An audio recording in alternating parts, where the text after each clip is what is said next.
नमस्कार दोस्तों, स्वागत है आपका अपने YouTube चैनल यूनिक प्लस पर। मैं प्रदीप फिर से आपके लिए एक प्रैक्टिस सेट 6 लेकर के आया हूं। इससे पहले हम 5 प्रैक्टिस सेटों को लगातार कर चुके हैं और अब ये अगला सेट आपके सामने है।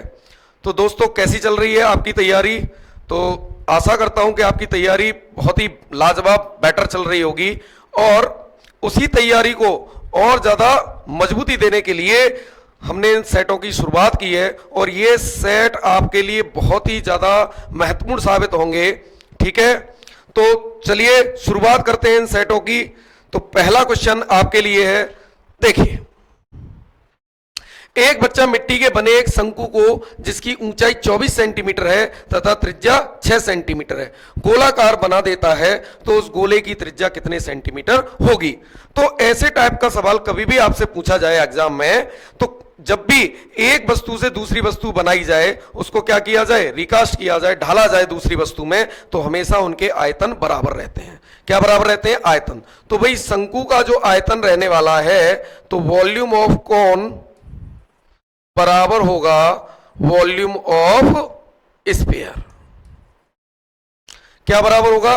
दोनों के वॉल्यूम बराबर होने वाले हैं। तो भाई इसकी त्रिज्या कितनी दे रखी है?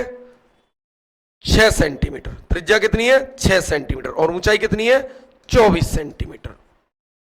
ठीक है, तो यहां से शंकु का जो आयतन रहने वाला है, तो वो क्या होता है भाई? पाई 1/3 पाई आर स्क्वायर एच।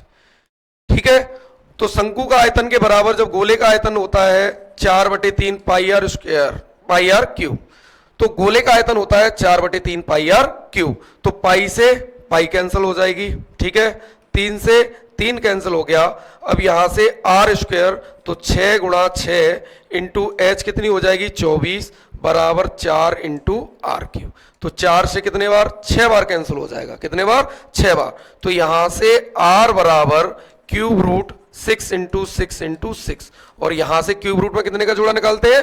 3 का। तो यहां से आर बराबर कितनी रहने वाली है? 6 सेंटीमीटर। तो जो गोले की त्रिज्या है वह कितनी निकलेगी? 6 सेंटीमीटर। तो समझ पाए होंगे दोस्तों इस बात को। चलते हैं नेक्स्ट क्वेश्चन की ओर। तो ऑप्शन इसका पहला सही है, 6 सेंटीमीटर।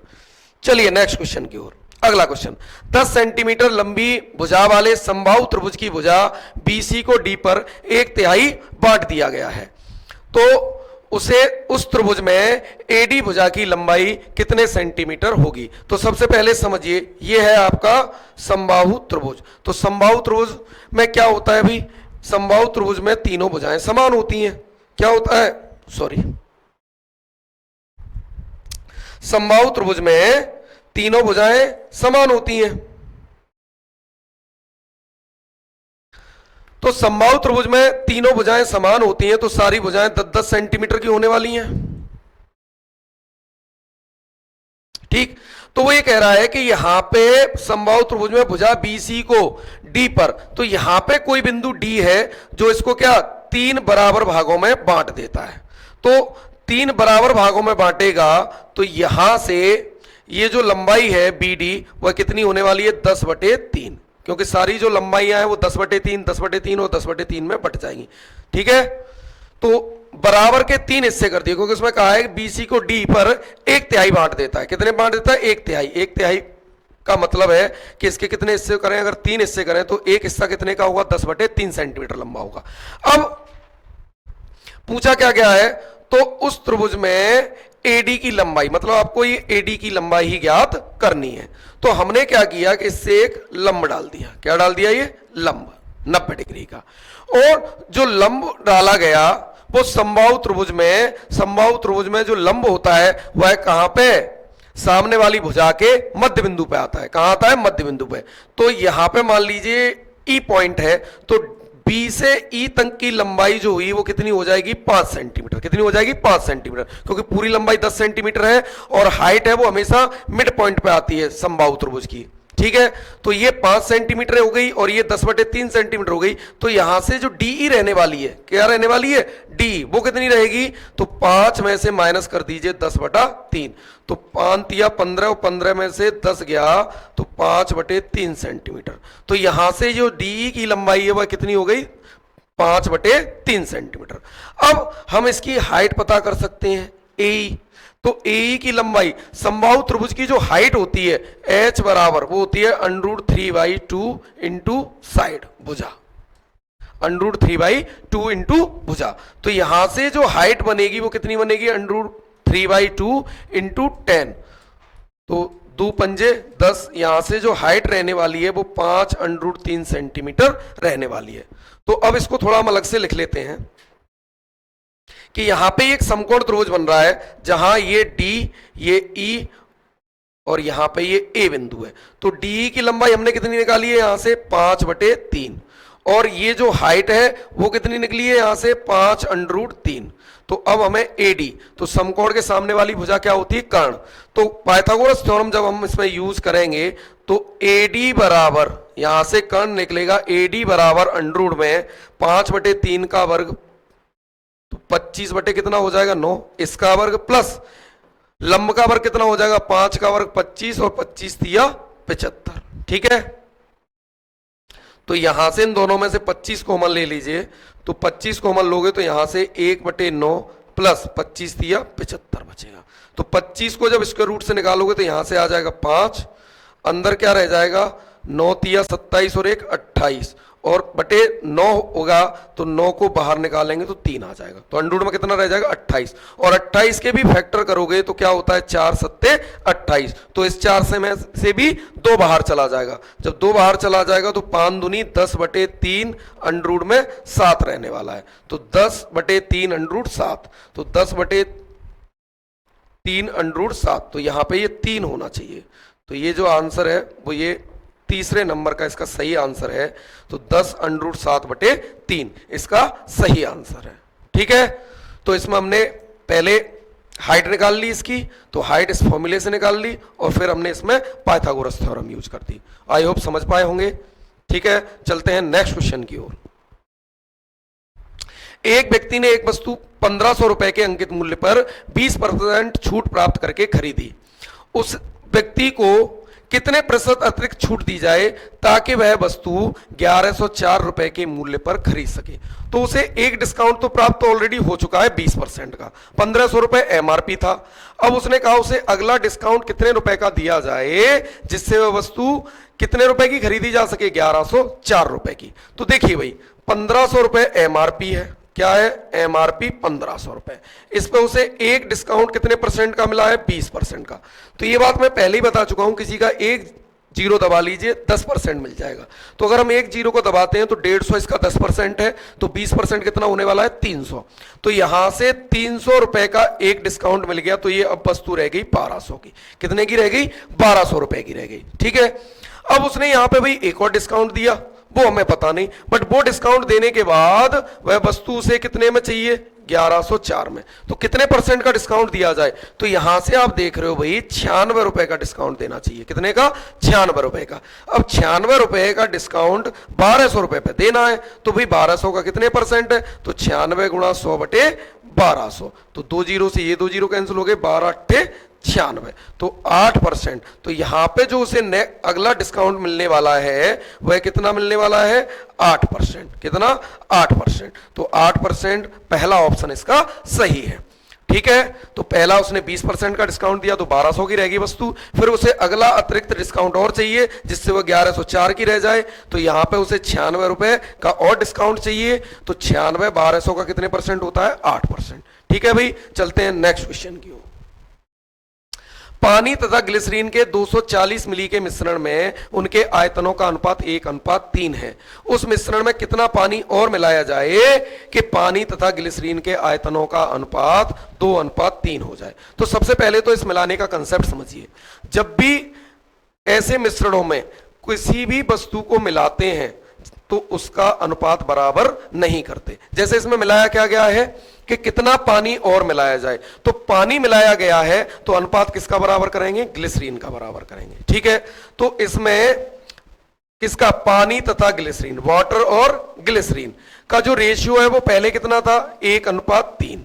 ये इनिशियल था, क्या था इनिशियल, और फाइनल जो है वो कितना होने वाला है, फाइनल 2:3 होने वाला है।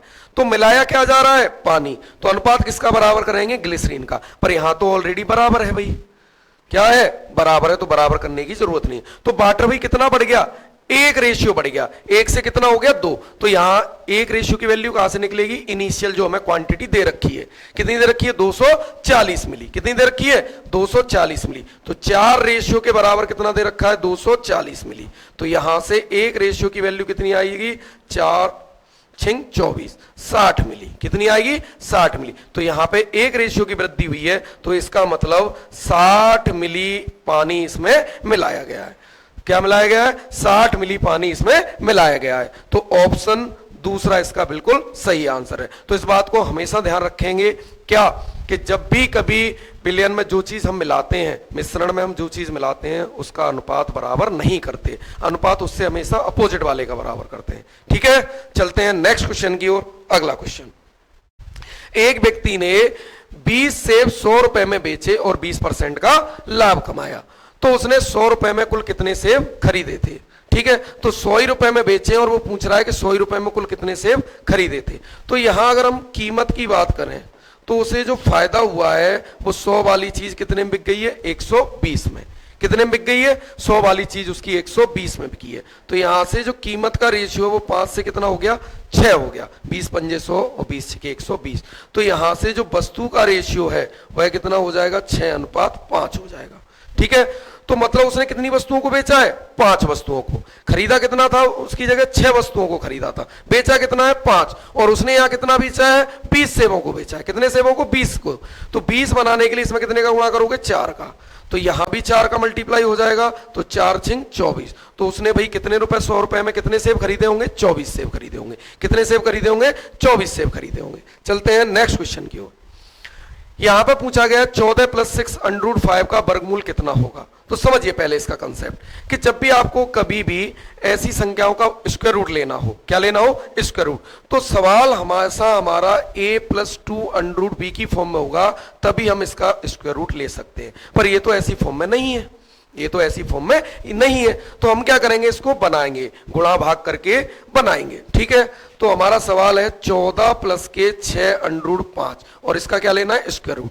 तो यहां पे क्या दिया है, 6, तो इसके हम फैक्टर कर लेंगे 2 तिया 6। क्या कर लेंगे, 2 तिया 6। और 2 तो हमें यहां पे रखना है क्योंकि हमें इस फॉर्म में लेके आना है, 2 तो यहां जरूरी है। तो इस 3 को जब इसके अंदर ले जाओगे स्क्वायर रूट के अंदर, तो क्या होके जाएगा, वर्ग होके जाएगा। क्या होके जाएगा, वर्ग होके। तो 3 का वर्ग कितना होता है, 9। तो ये हो जाएगा 14 + के, यहां कितना हो जाएगा 2, और 9 पंजे 45, अंदर कितना हो जाएगा 45। अब यहां पे जो अंडर के अंदर कोई भी संख्या लिखी हो उसके ऐसे फैक्टर करोगे कि गुणा करने पे तो वही संख्या प्राप्त हो, गुणा करने पे तो वही संख्या प्राप्त हो, और जोड़ने पे आगे वाली संख्या आ जाए। तो इसके फैक्टर करेंगे 9 पंजे 45। कितने होंगे, 9 पंजे 45। तो अगर 9 5 को जोड़ते हो तो कितना आएगा, 14, और अगर गुणा करते हैं तो कितना आएगा, 45 आएगा। तो बस सिंपल है। फिर क्या करना है, इन दोनों को बस स्क्वायर रूट के अंदर लिख दीजिए, √9, और प्लस का साइन है तो प्लस लगा दीजिए, और यहां पे अगर माइनस का साइन है तो माइनस लगा देंगे। तो √9 + √5 इसका स्क्वायर रूट होगा। तो इसको तो हम 3 लिख सकते हैं, तो 3 + √5 इसका करेक्ट स्क्वायर रूट हो जाएगा। ठीक है, आई होप समझ पाए होंगे इस बात को। तो हमेशा यहाँ पे a + 2√b की फॉर्म में ये क्वेश्चन होना चाहिए, तब आप इसका आसानी से स्क्वायर रूट निकाल सकते हैं। ठीक है, तो इसका जो सही आंसर है वो होगा 3 + √5। तो 3 + √5 इसका करेक्ट आंसर है। चलते हैं नेक्स्ट क्वेश्चन की ओर। अगला क्वेश्चन, 2 की पावर 31 को 5 से विभाजित किया जाए, 2 की पावर 31 को 5 से विभाजित किया जाए तो शेषफल कितना होगा। तो भाई 2 की पावर 31 को 5 से विभाजित करें, तो हम ये सोचते हैं पहले इस नंबर को इसके आसपास कैसे ले जाया जाए। तो 5 के आसपास 2 तो होता नहीं, पर 4 जरूर होता है। तो हम इस 2 को 4 कैसे बनाएं। तो 2 को 4 बनाने के लिए यहां पे अगर पावर इसकी सम होती, 31 की जगह कितना होता, 30 होता, तो ये पावर क्या हो जाती, आधी हो जाती, और 2 का हम स्क्वायर करके 4 बना लेते। तो वही हम करने वाले हैं। तो 1 2 को हमने बाहर निकाल लिया, ठीक है, और यहां 2 की पावर कितनी रहने वाली है, 30, और इसको डिवाइड करना है 5 से। तो 2 गुणा, अब इसको लिख सकते हैं 2 के स्क्वायर पे घात कितना, 15, ठीक, और इसको डिवाइड करना है 5 से। तो 2 इंटू ये क्या हो जाएगा, 4 पे पावर 15 डिवाइड बाई 5। तो भाई अगर 2 को 5 से डिवाइड करोगे तो पूरा पूरा रिमाइंडर 2 ही बचेगा, क्योंकि 2 इससे छोटा है। और अगर ये संख्या इससे कम है, 4 को भाग दे रहे हो आप 5 से, तो अगर ये संख्या इससे कम है तो पावर पे जाइए। किस पे जाइए? पावर पे। अगर हमारी पावर कैसी है? ऑड है। पावर कैसी है? ऑड है। पावर कैसी है? ऑड है। तो हमारा रिमाइंडर जो बचेगा वो कितना बचेगा? -1 बचेगा। कितना बचेगा? -1। और अगर हमारी पावर इवन है, अगर हमारी पावर क्या है? इवन है, तो यहां से रिमाइंडर कितना बचेगा? 1 बचेगा। तो यहां पे हमारी पावर क्या है? ऑड है, तो रिमाइंडर यहां से कितना बचेगा? -1। क्या बचेगा यहां से? -1। तो -1 का 2 से गुणा करेंगे तो -2 रिमाइंडर बचेगा। और जब भी रिमाइंडर नेगेटिव बचता है तो उसे डिवाइजर से घटा के लिखते हैं, तो रिमाइंडर जो बचेगा वो कितना बचेगा? 3 बचेगा। क्या बचेगा? 3 बचेगा। ठीक है, तो दूसरा ऑप्शन इसका बिल्कुल सही है। चलते हैं नेक्स्ट क्वेश्चन की ओर। अगला क्वेश्चन है 122 की घात 173 की गुणनफल में इकाई अंक क्या है? तो पहले हम समझ लेते हैं थोड़ा यूनिट डिजिट के बारे में। तो कभी भी 0, 1, 5, 6 किसी भी संख्या के इकाई अंक ये हैं, और इन पर वॉट एवर द पावर चाहे कुछ भी हो तो इनके इकाई अंक चेंज नहीं होते। जैसे मैं लिखता हूं 725 की घात 735, इसका जो यूनिट डिजिट रहने वाला है 5 ही रहेगा। मैं लिखता हूं 421 की घात 975, यहां इसका यूनिट डिजिट है वह 1 ही रहेगा। इकाई अंक कितना रहेगा? 1 ही रहेगा। ठीक है, और मैं लिखता हूं 726 की घात 735, तो यहां भी यूनिट डिजिट है वो 6 का 6 ही रहेगा। पर इनके अलावा जब अंक आते हैं तो हम पावर को कितने से डिवाइड करते हैं? पावर को डिवाइड करते हैं 4 से। तो भाई सवाल है 122, इकाई अंक 2 है। ठीक है, 0 156 में से नहीं है, तो पावर 173 को अगर 4 से डिवाइड करेंगे तो खाली पीछे वाले 2 अंकों को 4 से डिवाइड कीजिए। तो अगर मैं इसे जब 4 से डिवाइड करता हूं तो 72 तक डिवाइड पूरा जाएगा। कितने तक? 72 तक डिवाइड पूरा जाएगा। तो रिमाइंडर कितना बचेगा? 1। कितना बचेगा? 1। और जो रिमाइंडर बचता है उसे पावर बना लेते हैं। तो 2 इकाई अंक से मतलब है, तो 2 की पावर 1। तो यहां से जो यूनिट डिजिट बनेगा, यहां से जो यूनिट डिजिट बनने वाला है वो कितना बनेगा? 2 की पावर 1 का मतलब 2। क्या बनेगा इसका? यूनिट डिजिट बनेगा 2। तो 2 पहला आंसर इसका बिल्कुल सही है। तो याद रखें 0 156। ठीक, चलते हैं नेक्स्ट क्वेश्चन की ओर। अगला क्वेश्चन, 2 संख्याओं का गुणनफल 2028 है और एचसीएफ कितना है? 13 है। एचसीएफ कितना है? 13। तो ऐसे जोड़ों की संख्या बताइए। तो सबसे पहली बात, हम पिछली वीडियो में भी ये बात डिस्कस कर चुके हैं कि जब भी आपको एचसीएफ दे रखा हो तो संख्या हमेशा एचसीएफ के साथ माननी पड़ेगी। तो मान लीजिए पहली जो संख्या है वो क्या है? 13x है। क्या है? 13x है। और दूसरी संख्या क्या होगी? सेकंड नंबर जो होगा वो क्या होगा? 13y होगा। क्या होगा? 13y होगा। जहां पे x और y क्या होते हैं? को प्राइम नंबर होते हैं। कैसे होते हैं? को प्राइम नंबर होते हैं। अब बात कही है दोनों का गुणनफल की, तो कर दीजिए भाई गुणा। तो गुणा हो जाएगा 13x इंटू 13y, और ये गुणनफल कितना दे रखा है? 2028। कितना दे रखा है? 2028। अगर इसे 13 से काटते हैं तो 13 एकम 13 बचेगी 7, 72 हो जाएगा। 13 पंजे 65 बचेगा 7, 13 छिंग 78। कितना होगा? 13 छिंग 78। और काटते हैं 13 से, 13 एकम 13, 13 दूनी 26। तो यहां से x और y का गुणनफल कितना आया? 12। कितना आया? 12। अब हमें x और y की जगह ऐसे नंबर रखने हैं जिनका गुणनफल कितना है? 12। और आपस में वो नंबर कैसे हो? को प्राइम भी होने चाहिए। कैसे होने चाहिए? सह अभाज्य संख्या होनी चाहिए। तो अगर 1 गुणा 12 करते हैं तब भी 12 आएगा, या 3 गुणा 4 करते हैं तब भी क्या आएगा? 12। 6 दूनी 12 होते हैं, वो आप नहीं रख सकते क्योंकि 2 और 6 का एलसीएम एचसीएफ 2 आ जाएगा। तो यहां पे ये क्या होने चाहिए? को प्राइम नंबर होने चाहिए। तो 1 गुणा 12 भी 12 होता है और 3 चौके 12। तो यहां पे हमें कितने जोड़े मिले? 2 जोड़े। तो ऐसी संख्याओं के 2 जोड़े संभव है। और अगर आपसे संख्या पूछी जाए तो इनमें क्या करेंगे? 13 का मल्टीप्लाई कर लेंगे। क्या कर लेंगे? 13 का मल्टीप्लाई, तो आपको वह संख्या भी मिल जाएंगी। तो अभी आपसे संख्या नहीं पूछी गई, क्या पूछी गई? ऐसे कितने जोड़े संभव हैं? तो उस हिसाब से जोड़े कितने संभव हैं? 2 जोड़े संभव है। Only 2 pairs are possibles. चलते हैं नेक्स्ट क्वेश्चन की ओर। अगला क्वेश्चन, ए की कार्य क्षमता बी की तुलना में 1/2 है और सी ए तथा बी द्वारा एक साथ किए गए कार्य का आधा ही कर पाता है। तदनुसार यदि सी अकेला एक कार्य 20 दिनों में कर सकता है तो ए, बी तथा सी तीनों मिलकर इस कार्य को कितने दिनों में कर सकते हैं? तो देखिए भाई, ए की कार्य क्षमता बी की तुलना में 1/2 का मतलब आधी है, तो ए की कार्य क्षमता बी की तुलना में आधी है, तो ए और बी की बात करें, किसकी आधी है? ए की कार्य क्षमता। तो इसका मतलब ये अगर 2 ईंटें लगाता है तो ए कितनी लगाता है? 1 ईंट लगाता है। कितनी ईंट लगाता है? 1 ईंट लगाता है। ठीक है, आगे बात कही गई है कि सी ए तथा बी द्वारा एक साथ किए गए कार्य का आधा ही कर पाता है। इसका मतलब जो सी बंदा है ना, जो सी, तो ए प्लस बी द्वारा किए गए कार्य का आधा ही कर पाता है। इसका क्या मतलब है? ये दोनों जैसे 3 ईंटें लगाते हैं, कितनी लगाते हैं? 3, तो उतने ही टाइम में ये कितना काम कर पाता है भाई? आधा काम कर पाता है। इसका मतलब 1.5 ईंट लगा पाता है। कितना लगा पाता है? 1.5 ईंट लगा पाता है। कितनी लगा पाता है? 1.5 ईंट लगा पाता है। ठीक, तो आगे क्या कहा गया है? यदि सी अकेला एक कार्य को 20 दिनों में कर सकता है, तो भाई सी की क्षमता हमने निकाल ली, कितनी है? 1.5 ईंट लगाने की। और 1.5 ईंट लगाने वाला व्यक्ति यदि 20 दिनों में काम करता है तो वर्क कितना आ जाएगा भाई? 1.5 क्षमता का किससे काम? दिनों की संख्या से गुणा कर देंगे, तो ये कितना हो जाएगा? 30 यूनिट। कितना? 30 यूनिट काम है। कितना काम है? 30 यूनिट। अब 30 यूनिट काम कहा क्या गया है कि ए बी तथा सी तीनों मिलकर इस कार्य को कितने दिन में कर सकते हैं? तो भाई जब ये तीनों मिल जाएंगे, कितने? तीनों लोग मिल जाएंगे, तो कितनी ईंटें लगेंगी? 4.5 ईंटें लगेंगी। कितनी लगेंगी? 4.5। और 4.5 ईंट वालों से कह दिया जाए भाई 30 ईंटें लगा दो, तो कितना टाइम लगेगा? ए प्लस बी प्लस सी टाइम, तो 30/4.5 पॉइंट हटाइए, ऊपर 10 का गुणा कर लीजिए, 15 से 2 बार और ये 3 बार, तो जो आंसर रहने वाला है वो कितना? 20/3। तो दूसरा आंसर इसका बिल्कुल सही है। समझ पाए होंगे इस बात को कि जो ए की क्षमता थी वो बी से आधी थी।